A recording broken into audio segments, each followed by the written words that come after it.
Sultan Rifat Al-Fatih, korban kabel fiber optik yang kini masih berjuang untuk pulih pasca kecelakaan yang menimpa dirinya Januari lalu.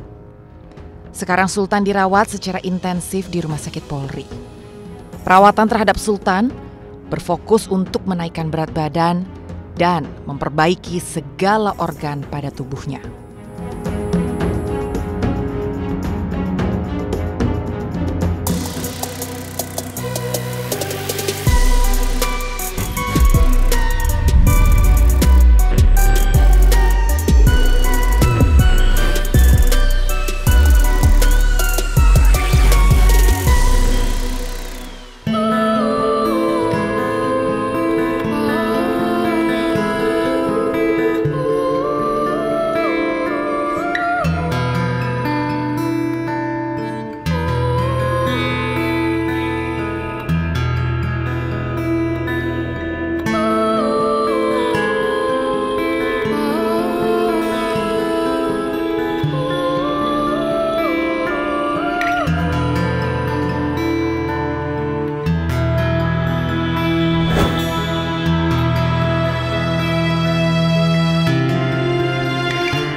Teman-teman, sekarang saya berada di Jalan Pangeran Antasari, ini tepatnya arah dari Fatmawati menuju ke daerah Blok M. Ini adalah titik tempat di mana Sultan Rifat Fatih mengalami kecelakaan akibat terjerat kabel fiber optik di leher. Dan akibat kecelakaan itu, teman-teman, tulang muda pada kerongkongan Sultan patah dan akhirnya merusak saluran pernafasan dan juga saluran makannya. Di sini jelas tertera stiker Bali Tower pada tiang, dan kemudian saya juga memperhatikan kabel-kabel yang masih sebenarnya sudah lebih rapih ya, sudah dirapikan, tapi tetap saja masih semeraut karena memang letaknya juga masih ya seperti ini aja, masih menjuntai dan kemudian masih berlilit-lilit gitu kan ya di sini. Dan saya juga tidak melihat adanya petugas yang berjaga setiap harinya untuk memperhatikan apakah letak dari kabel-kabel ini sudah pada tempatnya atau belum. Dan kita kan sudah memperhatikan juga ya teman-teman sekalian bahwa memang mobilisasi dan juga pemotornya selalu lewat sini, dan tentunya dengan situasi seperti ini di mana kabel-kabel ini semeraut, dan bukan hanya Sultan saja yang menjadi korban, tapi sebelumnya Juli. Jadi Juli yang lalu juga sempat terjadi kecelakaan yang menimpa salah seorang supir ojek online dan akhirnya tidak dapat diselamatkan dan juga meninggal karena terjerat oleh kabel optik ini. Ini tentunya menjadi perhatian bagi kita bersama. Apakah setiap pemotor yang lewat daerah sini merasa aman ataupun merasa nyaman, atau justru sebaliknya merasa was-was karena dari informasi yang kami terima, meskipun sudah berusaha untuk sehati-hati mungkin, tapi yang namanya kecelakaan kan kita nggak ada yang tahu. Nah, inilah yang menjadi concern atau jadi perhatian bagi masyarakat, dan juga berharap bagi pemerintah untuk segera membenahi situasi kabel-kabel yang berada di tempat saya berdiri sekarang, karena seharusnya tahun 2023 itu kabel-kabel ini berada di bawah tanah seperti yang ada di daerah SCBD, di daerah Kuningan, dan mungkin ada di beberapa daerah lainnya. Karena tentunya keamanan dan juga keselamatan masyarakat sekitar ini menjadi perhatian, dan tentu ini menjadi pertanyaan, ini tanggung jawab siapa? Yes, ini tanggung jawab siapa? Karena yang terlihat saat ini semua seperti saling lempar tanggung jawab, padahal jelas-jelas sudah ada korban akibat kesemrautan utilitas di jalan ibu kota. Itu pun yang ketahuan dan yang akhirnya viral di pemberitaan. Tentu situasi ini bisa mengancam keamanan dan keselamatan bagi para pengendara di ruang publik. Mas Panji, saya mau nanya deh, sempat tahu nggak kalau pernah ada kejadian kecelakaan di sini karena mahasiswa terjerat kabel optik? Oh iya, udah tahu ya? Iya, udah lama juga kan. Mahasiswa itu ya, yang sekarang cacat juga ya? Iya, lagi pengobatan. Lagi pengobatan ya? Nah, Mas Panji sendiri kalau misalnya lewat daerah sini, was-was nggak sih Mas, takut gitu? Karena kan banyak yang bilang sehati-hati mungkin, tetap aja ntar bisa. Untuk jalur dari siang hari sampai pagi hari masih aman ya? Takutnya kalau malam gitu, kebawa angin kabelnya, jadi kalau malam mungkin agak sedikit rawan ya. Takut juga kalau malam, soalnya saya biasanya pagi sore doang di sini. Kalau malam nggak sampai ke sini sih nariknya. Berarti memang sengaja kalau lewat jalur sini lebih baik di pagi, siang dan sore. Iya, kalau malam kan nggak kelihatan kabelnya kan.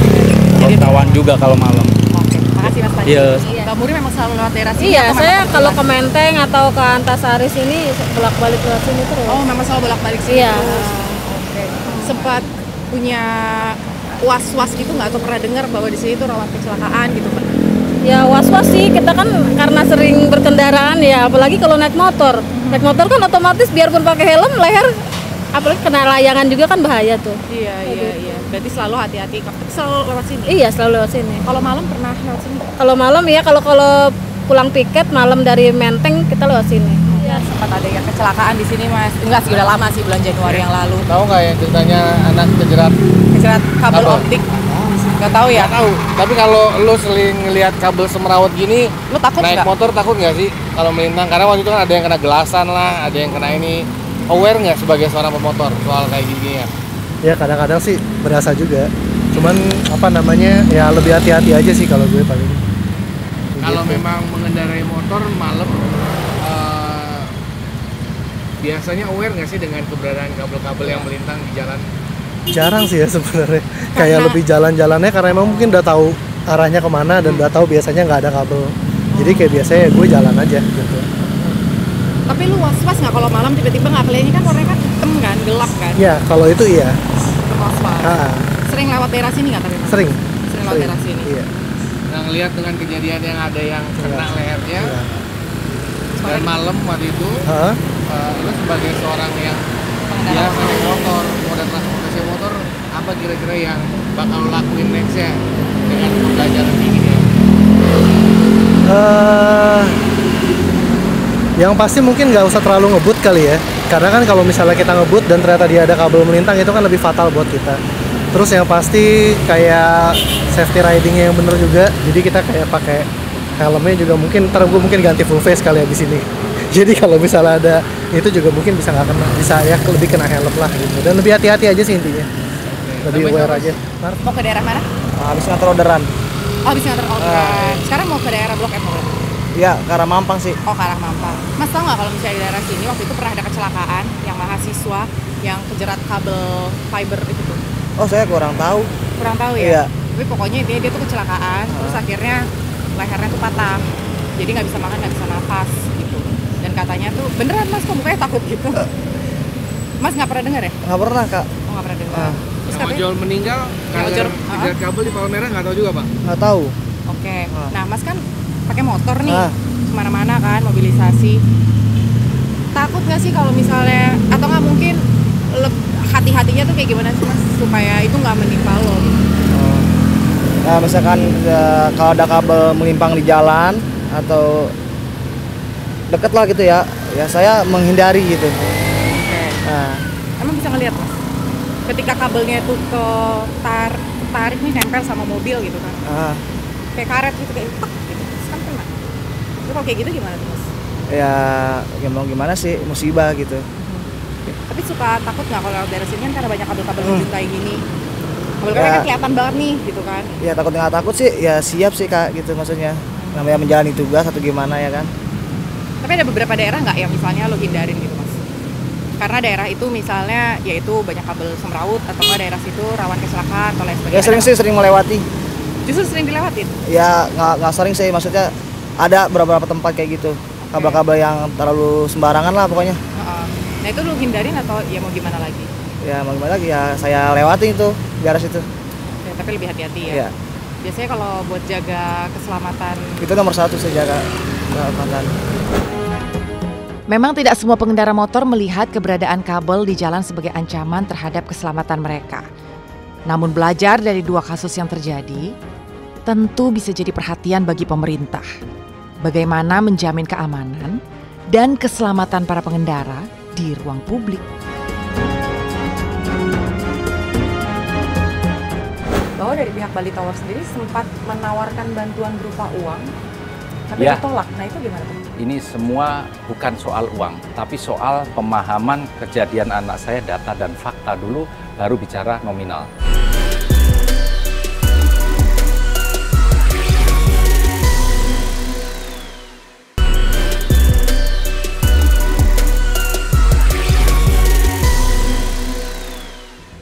pihak perusahaan menyampaikan akan memberikan penggantian atau reimbursement biaya perawatan dan pengobatan yang telah dikeluarkan oleh keluarga Sultan, itu yang pertama.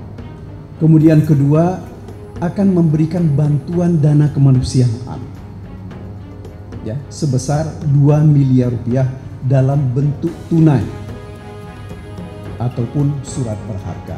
Ini sekali lagi ini adalah bentuk itikat baik yang ditunjukkan oleh perusahaan kepada Ananda Sultan ini akibat kecelakaan itu. Bahwa dari pihak Bali Tower sendiri sempat menawarkan bantuan berupa uang, tapi Ya. ditolak. Nah itu gimana tuh? Ini semua bukan soal uang, tapi soal pemahaman kejadian anak saya, data dan fakta dulu, baru bicara nominal.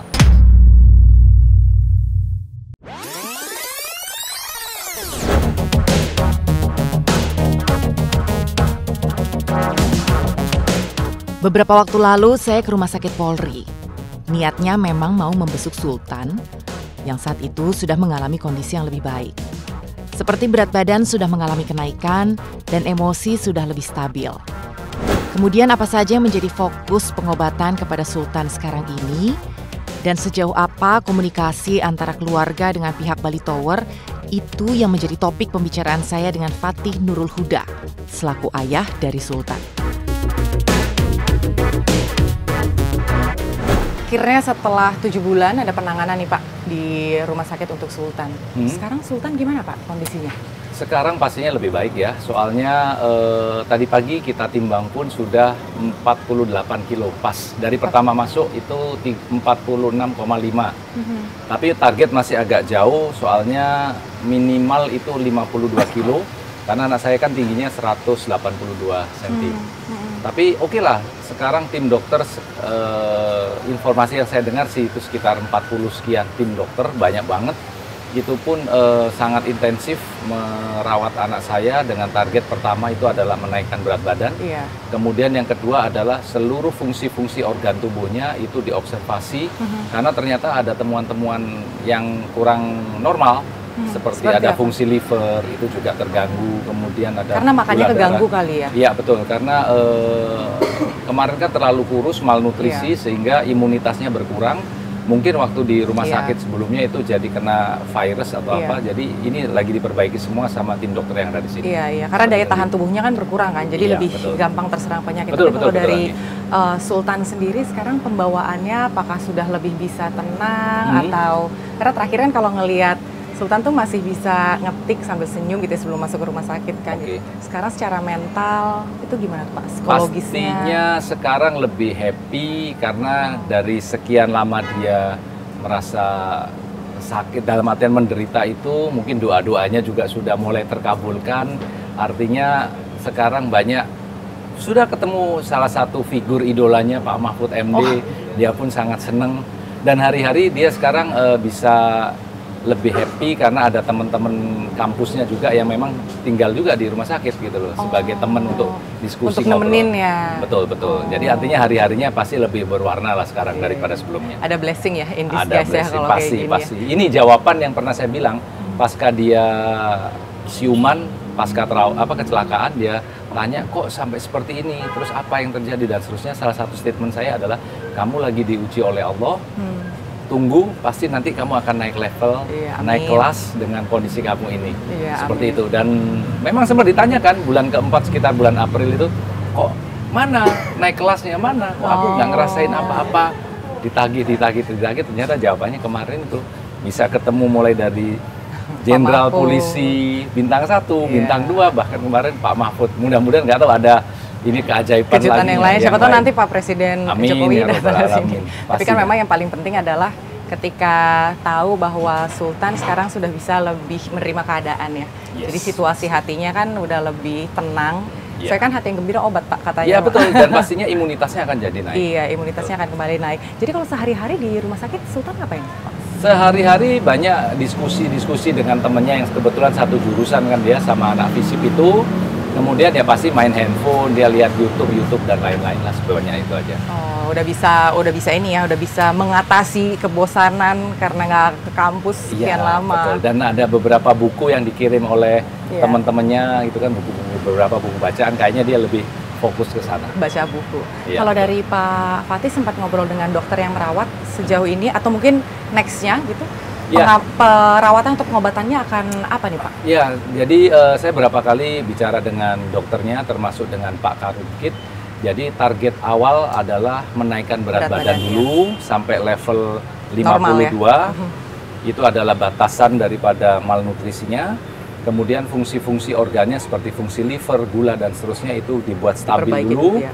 Paralel proses itu adalah melakukan observasi terkait dengan area Pita suara, fungsi menelan dan pita suaranya. Nah, kalau sudah normal semua, nah ini nanti lagi mau dicoba diskusikan, tim dokternya akan diputuskan apakah ada rekonstruksi atau operasi ulang. Nah ini dari tim dokter yang lagi diskusi. Karena sekarang banyak tektokan juga dengan dokter yang ada di RSCM maupun di Fatmawati yang nangani sebelumnya. Iya. Seperti itu. Karena kan pada saat saya baca nggak bisa nelan, bahkan nggak bisa bicara. Nah itu bisa dipulihkan nggak sih Pak? Ini yang doa saya pasti harus bisa dipulihkan ya, karena umurnya masih 20 tahun dan hidupnya masih panjang ya. Memang problem utama yang kelihatan setiap menit adalah bagaimana dia menelan air liurnya, ludahnya. Itu yang sangat sulit sekali. Sakit katanya ya? Atau Enggak, bukan. Artinya dia harus kumpulkan dulu air liurnya dalam mulut, baru dibuang dalam gelas. Itu, kalau memang dia sampai tertelan, nah ini problem karena pasti masuk area paru-paru. Nah ini problem yang paling kelihatan ya, sementara ini, seperti itu. Berarti sekarang ini selain menaikkan berat badan masih dalam proses pemantauan dan gimana nantinya tulang tenggorokan dan juga pita suara bisa dikembalikan, itu masih dalam observasi begitu ya Pak? Ya, dalam observasi tim dokternya termasuk yang dari RSCM maupun Fatmawati itu. Arahannya apa Pak kalau dari dokter? Arahannya sementara ini sih, kalau terakhir yang saya dapat dari RSCM, karena sebelum di sini kan di RSCM, itu memang ada beberapa fungsi pita suaranya itu yang kaku ya, yang istilahnya mengalami kelumpuhan dan ini perlu treatment khusus, bahkan kalau perlu mungkin harus ke luar negeri untuk pengobatannya. Saya sempat dengar sih. Nah, tapi ini juga kembali lagi ke tim yang ada di sini, karena kemarin saya ketemu dengan Dokter Yayo, itu salah satu ketua timnya. Saya sampaikan, udah deh dok, saya pasrahkan anak saya untuk yang terbaik di sini, tapi kalau bisa memang harus koordinasi dengan tim yang dari RSCM maupun dari Fatmawati. Dan kayaknya udah terbukti mereka sudah melakukan hal yang luar biasa kok. Itu akan dipasang sesuatu kah sehingga harus dioperasi atau belum tahu Pak? Saya belum tahu. Kalau penjelasan dari RSCM kemarin mungkin akan dilakukan tindakan sementara seperti dirapatkan dulu pita suaranya supaya tidak bocor air liurnya ini ke dalam paru-paru. Tapi efeknya nafasnya harus dari sini dulu sementara. Berarti harus dibolongin lagi? Enggak. Yang sekarang terpasang itu lebih lama dipakainya lah. Oke. Hanya udah tahu belum timelinenya kira-kira butuh waktu sekitar berapa bulan lagi untuk bisa tindakan atau observasi dulu deh sampai 4 bulan ke depan atau gimana Pak? Belum tahu karena fokusnya sekarang baru ngejar target yang 2 itu, naikin berat badan dan fungsi organnya harus diperbaiki.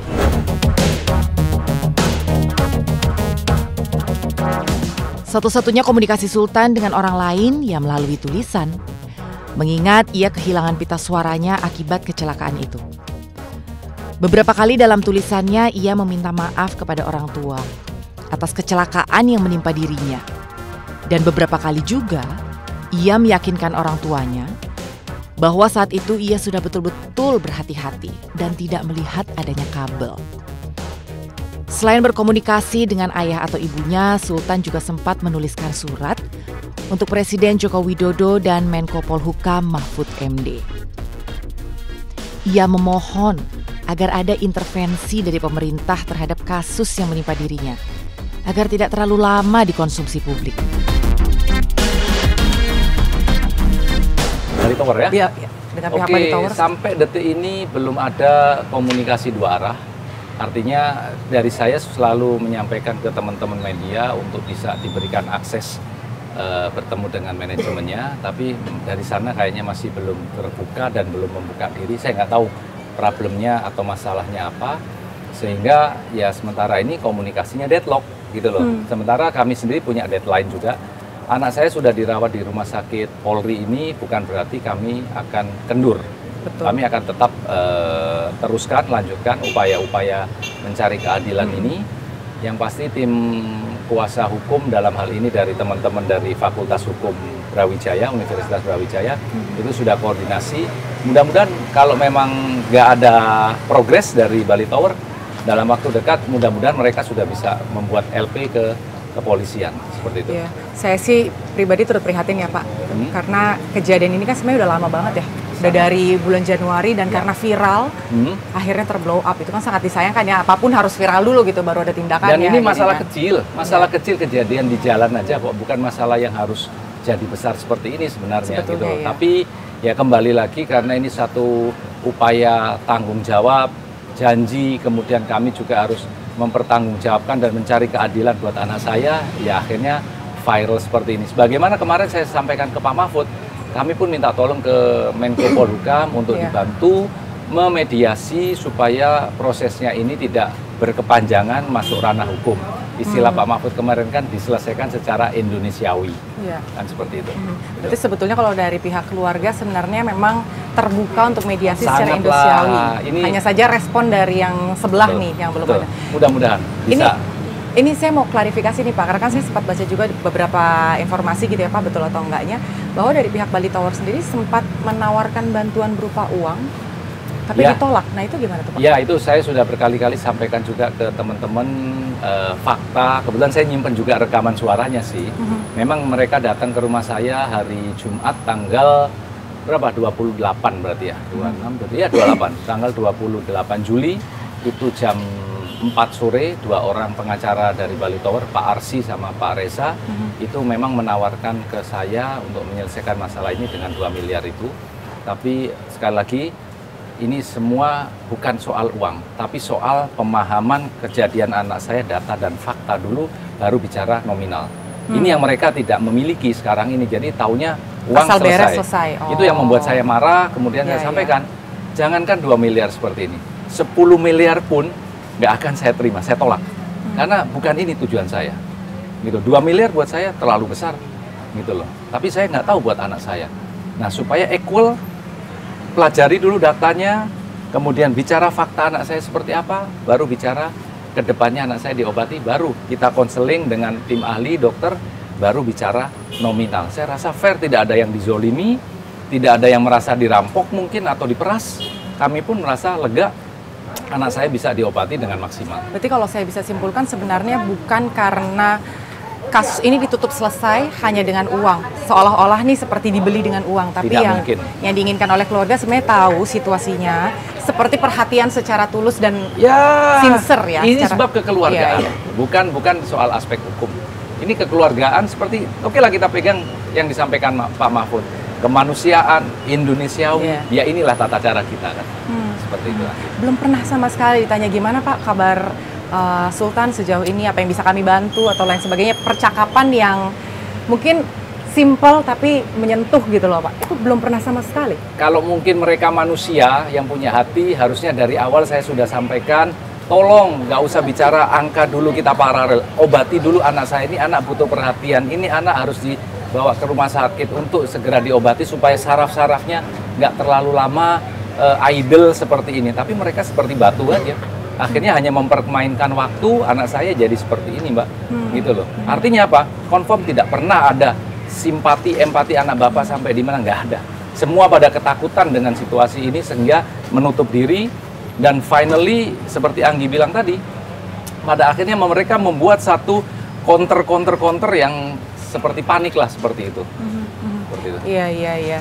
Ini mudah-mudahan bisa jadi pelajaran juga ya Pak ya. Karena kan sebenarnya sampai sekarang kabel-kabel yang menjuntai itu masih terus ada di sana. Yang kebetulan nanti kami juga akan lihat ke sana kan gitu. Jadi untuk urusan tata kotanya nanti harus seperti apa. Karena sebetulnya kasus Sultan ini bukan yang pertama gitu kan. Ya sebelumnya juga sempat ada juga dan bahkan meninggal dunia gitu. Ini menjadi keprihatinan dari kami semua, dan mudah-mudahan pemerintah juga bisa bertindak secara tegas, dan kita tunggu nanti hasilnya dari pihak Bali Tower. Kalau dari Pak Fatih sendiri pasang target waktu nggak nih? Kalau untuk waktu sih untuk pastinya, Bali Tower sendiri. Ya, pastinya tim dari bantuan hukum Universitas Brawijaya sudah punya timeline ya. Saya tinggal nunggu konfirmasi. Semalam mereka sudah meeting dengan saya.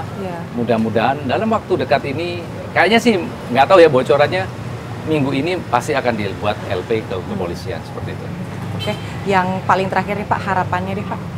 Harapannya pastinya masalah ini cepat selesai. Ini bukan masalah nasional yang sangat harus menyita perhatian publik, khususnya dari pemerintah.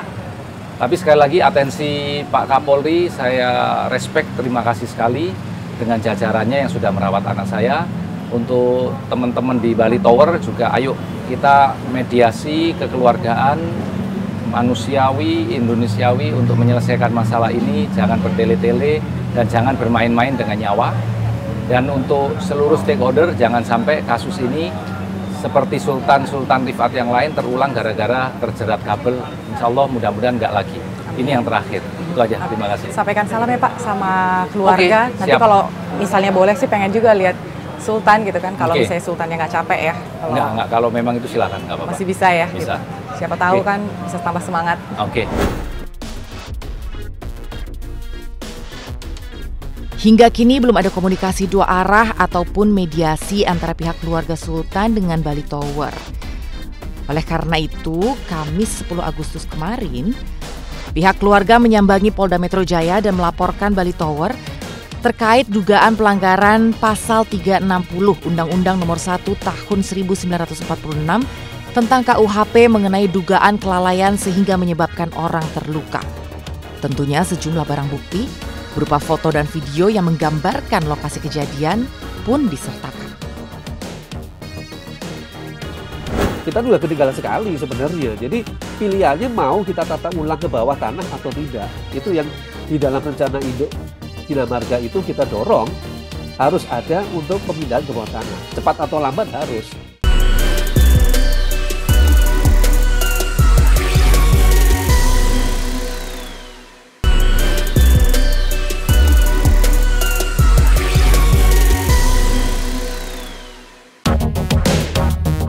Muncul beragam tanggapan terkait insiden kabel semraut di ibu kota yang telah menelan korban.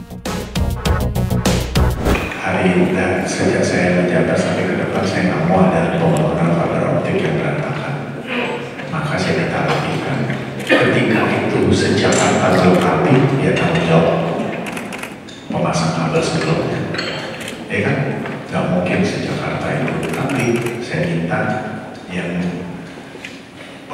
membangun fiber optik atau namanya galian kabel ya harus rapi, kira-kira gitu ya. Saya minta dinas terkait evaluasi ya, yang saya lihat sudah diperbaiki. Kalau di ujung-ujung yang belum ada, kasih informasi aja biar dinas PTSP memanggil Bina Marga, biar memanggil yang bersangkutan. Saya setiap hari keliling kalau ada yang ada termasuk juga masukan-masukan dari teman-teman media. Kan saya tidak bisa kami menjangkau sejakarta. Kalau itu kurang bagus ya kita evaluasi mereka. Termasuk saya minta contohnya kayak kemarin di Kampung Bali ada galian. Saya berhenti. Saya minta itu harus rapi. Komunikasi terus-menerus dilakukan dengan pihak keluarga Sultan. Salah satu di antaranya adalah kunjungan dari pihak perusahaan yang diwakili oleh seorang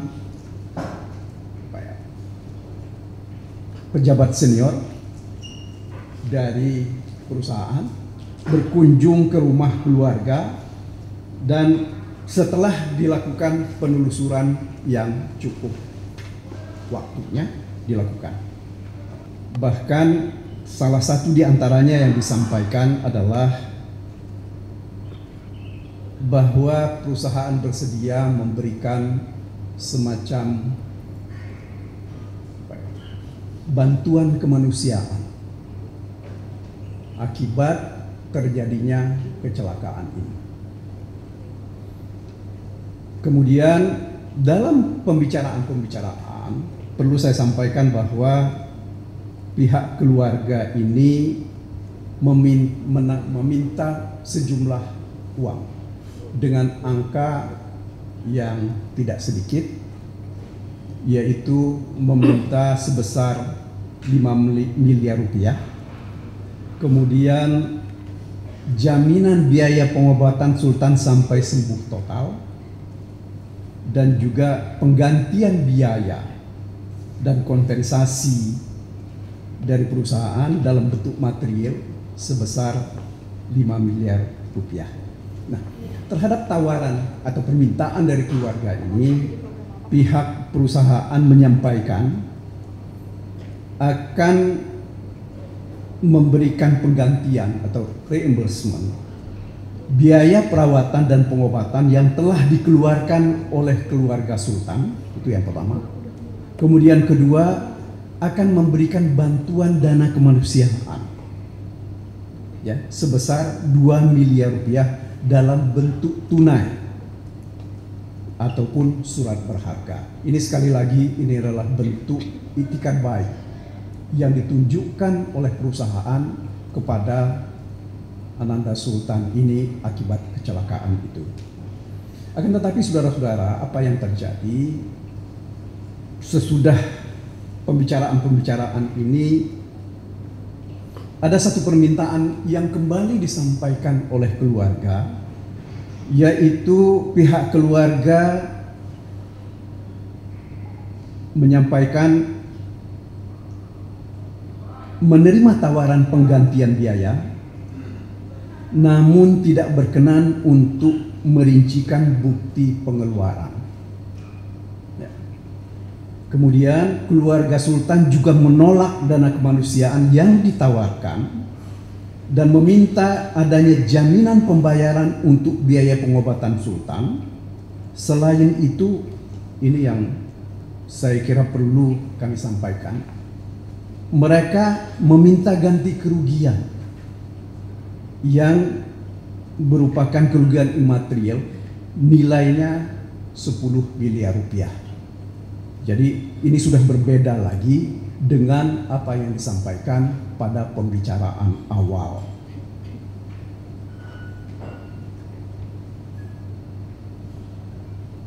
Itu yang kemudian yang terakhir, saudara-saudara,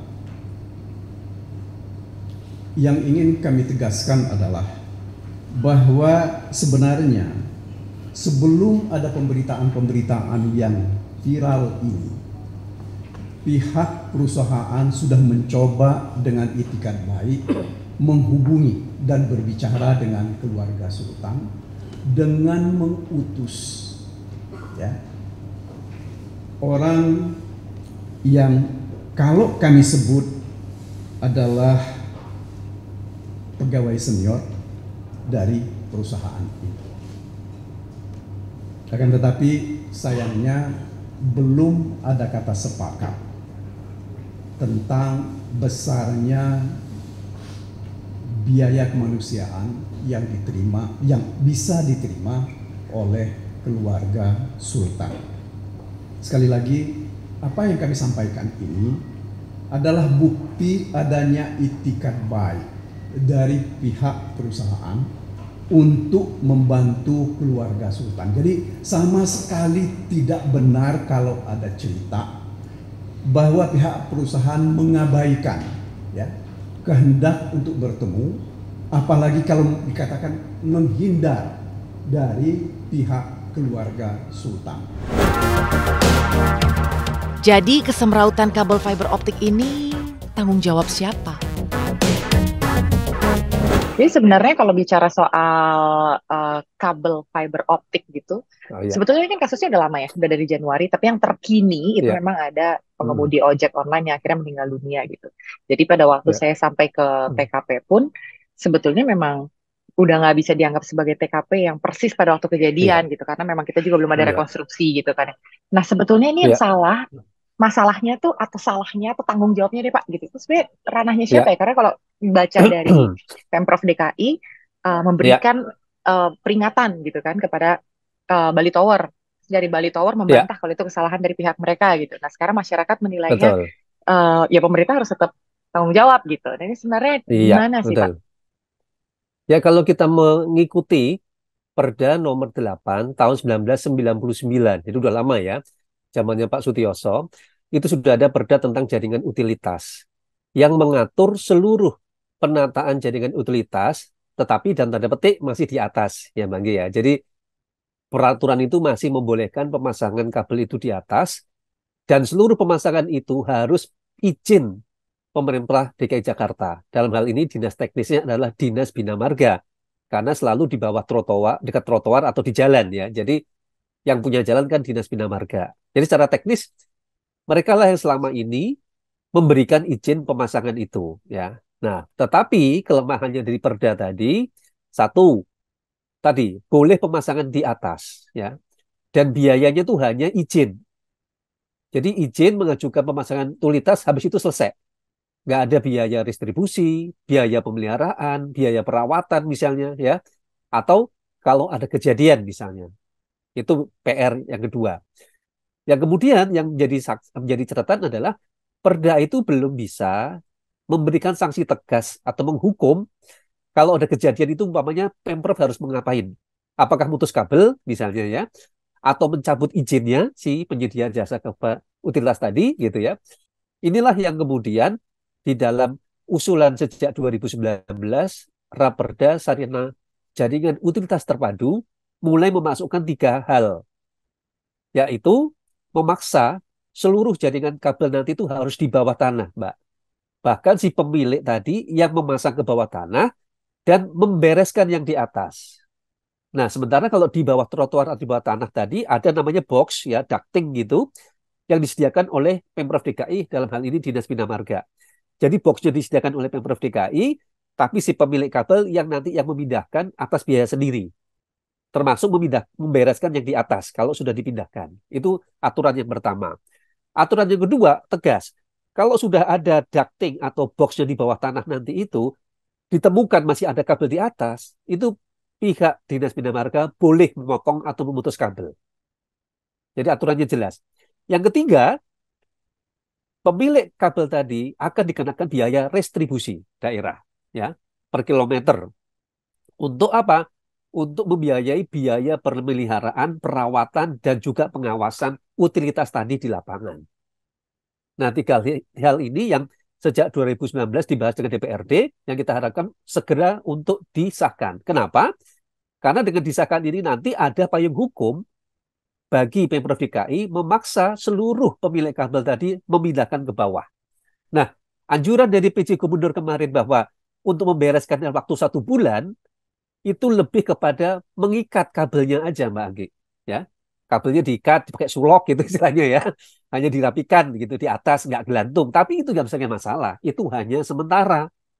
Ya, idealnya tidak boleh ada lagi kabel itu malang melintang di langit Jakarta dan juga di kota-kota lain termasuk di Bodetabek. Saya lihat juga sama semrawutnya gitu ya. Itu yang pertama. Kedua, sekarang ini kan Dinas Bina Marga sedang melakukan revitalisasi trotoar di beberapa lokasi ya. Ini sebenarnya merupakan kesempatan bagi Pemprov DKI memaksa di lokasi itu yang kabelnya masih di atas untuk segera diturunkan juga di bawah trotoar. Kenapa? Nggak lucu kan Bang Anggi? Kalau trotoarnya udah jadi, kabel masih di atas, kalau dipaksa turun, trotoarnya kan dibongkar lagi nanti. Inilah yang menurut saya harus digunakan kesempatan itu. Momentum itu harusnya dijadikan dalam tanda petik pemaksaan seluruh pemilik kabel memindahkan lokasinya pada saat ada pembangunan atau perbaikan trotoar pun jalan. Ya. Nah, Ketiga, dengan adanya revitalisasi trotoar yang saat ini tuh sedang dikerjakan sama Bina Warga, tapi perdanya itu tuh belum direvisi gitu Pak, dan undang-undangnya ini sendiri masih belum disahkan oleh DPR. Apakah Pemprov DKI gitu kan punya power yang segitu kuat untuk memaksa Dinas Marga meletakkan semua kabel itu di bawah tanah, karena kan belum ada sanksi dan istilahnya belum ada aturan yang mengikat gitu loh Pak. Ya, main di izin ya. Kabelnya kan masih ada izinnya tuh, ya kan? Nah, izinnya ini yang digunakan ya. Kalau kamu nggak mau pindahkan, izinnya tak cabut. Jadi dengan wewenang itu, kan di undang-undang, di perda tadi boleh, kan izin harus dari Pemda. Berarti Pemda kan juga punya hak untuk mencabut izin tadi. Lagi. Sehingga dengan kewenangan itu, mumpung trotoar lagi diperbaiki, kalau kabelnya di atas nggak mau dipindah, dengan wewenangnya yang diberikan oleh perda tadi, dia berhak memaksa. Pilihannya kan cuma 2, mau pindahin sendiri atau dipindahin. Nah, gitu kan? Dan diberi sanksi gitu. Kalau dia tidak mau mematuhi aturan, apa tadi cabut aja sanksinya. Izinnya dicabut misalnya. Dalam kasus ini seperti Bali Tower misalnya ya. Kalau kasus itu tadi Pemprov DKI melihat Bali Tower tidak ada itikat baik untuk membantu Mas Sultan misalnya, Pemprov DKI bisa menggunakan wewenangnya untuk mencabut izin tadi, Mbak. Ya, artinya di sini sebagai pemberi izin, pengelola kawasan kota, Pemprov DKI harusnya bisa bertindak tegas ya kepada seluruh penyedia jasa. Dan ini juga berlaku untuk semua. Kenapa, Mbak? Karena kondisinya sekarang dengan kabel yang bergelantungan, keamanan keselamatan warga DKI terutama tidak ada yang menjamin kan. Kita semua sebenarnya terancam pejalan kaki, pengendara lalu lintas ya. Apalagi di lokasi-lokasi yang penerangannya tidak cukup memadai. Sementara kita lihat begitu Mbak Anggi keluar rumah, itu kabel kan ada di mana-mana di sekitar kita, gitu kan? Itu sebenarnya Pemprov DKI punya wewenang dengan kondisi seperti sekarang, diskresi istilahnya yang Gubernur ya, bisa memaksa seluruh pemilik kabel untuk segera pindah ke bawah. Kalau dia mau dipindah, pilihnya dua, dicabut. Kalau tidak, ada kejadian, harus berani bertanggung jawab. Sehingga tidak akan ada lagi lempar tanggung jawab seperti sekarang, Mbak Anggi. Nah, yang jadi Kalau luar negeri pertanyaannya, jelas aturnya. Aturan betul. jelas. Sudah. Ini menarik kalau dari statementnya Pak Nirwono gitu ya, yang menjadi Ya, pertanyaan saya pada akhirnya adalah sebetulnya Pemprov DKI sadar betul nggak bahwa mereka punya wewenang untuk mencabut izin itu? Karena kalau yang terakhir, saya belum ya, update lagi yang terkini gitu. ya, Kalau yang terakhir itu kan adalah ini seperti lempar tanggung jawab kan, hanya berupa iya, himbauan, hanya berupa betul. perintah segera, segera, segera, tapi Ya, nggak betul. ada ultimatum. Saya cabut izinnya, kalau ini nggak bisa begini, Ya, begini, begini, kayak gitu. Makanya akhirnya ya, perjalanan kasus yang sebetulnya nggak perlu sampai sepanjang ini, sampai sekarang tuh ya, nggak selesai-selesai gitu loh, Pak. betul. Karena tadi sekarang ini yang terakhir aturan pemasangan utilitas itu ada di Pergub nomor 106 tahun 2019. Judulnya Pedoman Penyelenggaraan Jaringan Utilitas. Artinya apa? Namanya juga pedoman ya. Pedoman penyelenggaraan kan berarti kan lebih kepada acuan, bukan ada sanksi kan? Namanya pedoman, gitu kan? Itulah yang membuat kenapa dalam tanda petik tadi Pemprov tidak bisa memberikan sanksi tegas. Satu itu ya. Secara hukum kalau namanya pedoman pasti bukan pemberian sanksi. Itu ada di Perda sebenarnya kan kalau mengikuti aturan. Tapi kan saya katakan tadi di Perda itu masih boleh. Tahunnya tahun 1999. Jadi juga sudah lama artinya aturan itu ya. Artinya perlu disempurnakan dengan kondisi sekarang itu iya gitu. Satu. Kedua yang tadi saya katakan, di situ diatur bahwa seluruh jaringan utilitas tadi harus mendapatkan izin dari Pemprov DKI. Dalam hal ini dinas teknis yang ditunjuk adalah Dinas Bina Marga. Kalau aturan itu jelas, sebenarnya penanggung jawabnya ada di Dinas Bina Marga. Persoalannya ya, apakah Dinas Bina Marga melakukan evaluasi dan juga audit seluruh kabel di Jakarta? Gitu kan? Mereka tahu nggak di lokasi ini si pemilik kabelnya siapa? Gitu kan? Kabel-kabel yang membahayakan itu punya siapa? Gitu. Ini yang sebenarnya bisa diusut gitu ya. Artinya kan kalau perangkatnya itu tadi bisa bekerja dengan baik, Dinas Bina Marga dapat mengumumkan siapa pemilik kabel tadi yang dalam tanda petik membahayakan pengunjung misalnya, ya. Yang bergelantungan semprot itu punya siapa sih sebenarnya? Ya, itu sebenarnya bisa kalau tadi dilakukan pengawasan. Ya, yang saya takutkan mereka main izin, kemudian masang sendiri di lapangan, kemudian tidak ada pengawasan. Sehingga bisa jadi petugas dinas harga sendiri tidak tahu ini kabel punya siapa. Kalau kita lihat di tiang-tiang itu kan tumpukannya luar biasa kan, Bang. Mumet kalau lihatnya kayak gitu kan. Iya, Beringet-beringet iya, kita, benar. kita sendiri juga nggak tahu ini kabel punya siapa gitu. Jadi ini menurut saya yang harus diperbaiki ya sistemnya. Karena izin dari Hmm. mereka gitu. Nah, ini hanya bisa dibuktikan dengan apa? Gampang. Lokasi-lokasi yang berbahaya, kasih ultimatum. Kalau tidak ada perbaikan, tidak ada pemindahan, kabelnya akan dipotong. Maka si pemilik kabel tadi akan datang, Mbak. Kalau dibalik ya, kalau dinas bina marga yang ngasih merunut, kan pusing itu. Kabel ini punya siapa, pemiliknya siapa. Itu diberitahu aja kepada publik ya, bahwa lokasi ini akan dilakukan pembenahan kabel ke bawah tanah. Bagi pemilik kabel yang tidak memberikan informasi kepada dinas, akan diputus misalnya. Maka dengan demikian, si pemilik kabel pasti akan berbondong-bondong datang, Mbak. Kalau seandainya ultimatum itu diberikan, terus katakanlah di Jalan Antasari ini gitu Pak ya, Iya, kabelnya itu iya, harus dipindah ke bawah, berarti kan ini akan ada eh, kegiatan nih gitu. Itu iya, akan mengganggu listrik atau mungkin hal-hal yang mendukung kehidupan iya. bermasyarakat nggak nih Pak? Itu kan juga Kalau mungkin pakai jadi teknologi, pertimbangan. ya, kalau pakai teknologi canggih enggak, ya. Seperti ini, ada teknologi namanya dari dari Dirjen Direktorat Bina Konstruksi PUPR, ya. Namanya trenchless, artinya kegiatan pengeboran di bawah tanah tanpa harus membuka galian kebuka. Nah, teknologi itu sudah digunakan untuk pekerjaan Sodetan Ciliwung, Mbak. Itu. Jadi sekarang PUPR ini sedang membangun instalasi pengolahan air limbah di beberapa kota, ya seperti di Pekanbaru, Makassar, Medan, dengan menggunakan teknologi tadi. Jadi dia ngebor dari bawah tanpa harus membuka galian yang seperti kita lihat selama ini. Teknologinya sudah ada. Nah, kalau tadi yang Mbak Anggi tanyakan, saya sudah kebayang. Pasti kerjaan konstruksi kita kan pasti nanti bongkar trotoar, saluran jalan, separuh jalan ditutup gitu kan. Sehingga pasti akan menimbulkan kemacetan, akan menimbulkan reaksi dari masyarakat. Nah, dengan teknologi tadi, sebenarnya tidak perlu menutup jalan penuh, pekerjaan dari bawah itu bisa dilakukan. Tinggal Pemprov DKI berkoordinasi dengan Kementerian PUPR. Karena teknologi tadi sudah dilakukan di beberapa kota. Dan untuk Jakarta, teknologi itu sudah digunakan untuk Sodetan Ciliwung kemarin. Kan ada beberapa lokasi Sodetan Ciliwung tadi juga tidak membongkar jalannya. Jadi secara teknis sangat bisa, apalagi kalau kita bicara Sodetan Ciliwung kan gede banget ya istilahnya kan. Kalau istilahnya mau bikin yang kecil untuk utilitas rasanya nggak sulit. Gitu. Artinya kalau kita bicara kemauan ya rasa-rasanya bisa. Apalagi pemindahan kabel ke bawah tanah itu kan kalau kita bicara di kota-kota dunia itu udah 20-30 tahun yang lalu, Bang. Kita udah ketinggalan sekali sebenarnya. Jadi pilihannya mau kita tata ulang ke bawah tanah atau tidak. Itu yang di dalam rencana induk Bina Marga itu kita dorong harus ada untuk pemindahan ke bawah tanah. Cepat atau lambat harus. Karena faktor keamanan Keselamatan keselamatan dan ya menurut iya. saya itu nggak bisa ditawar ya. Berapapun biaya pemindahan tanah itu kabel ke bawah tanah tetap jauh lebih murah dibandingkan dengan biaya nyawa.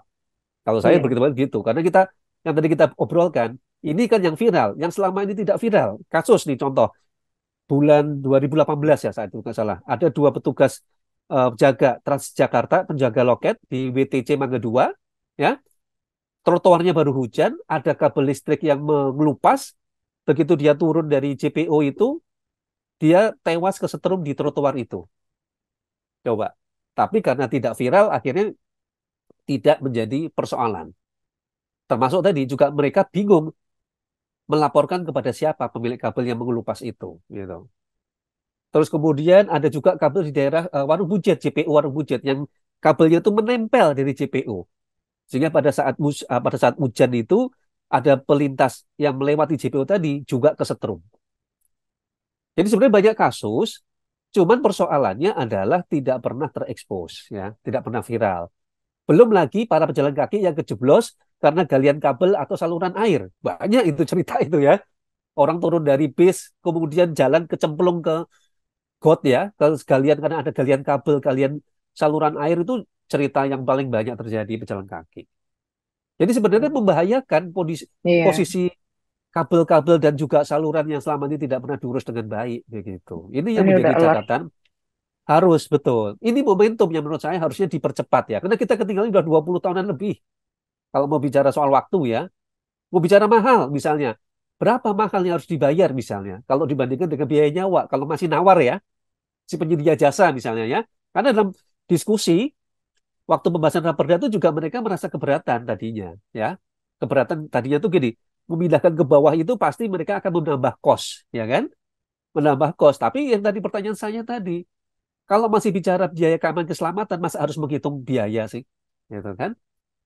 Pada akhirnya kan tujuan utamanya pemerintah adalah melindungi keamanan keselamatan warga di ruang publik. Itu menurut saya yang harusnya dijadikan catatan. Penyedia jasa juga harus memahami itu. Kabel-kabel itu kan tidak ada jaminan ya.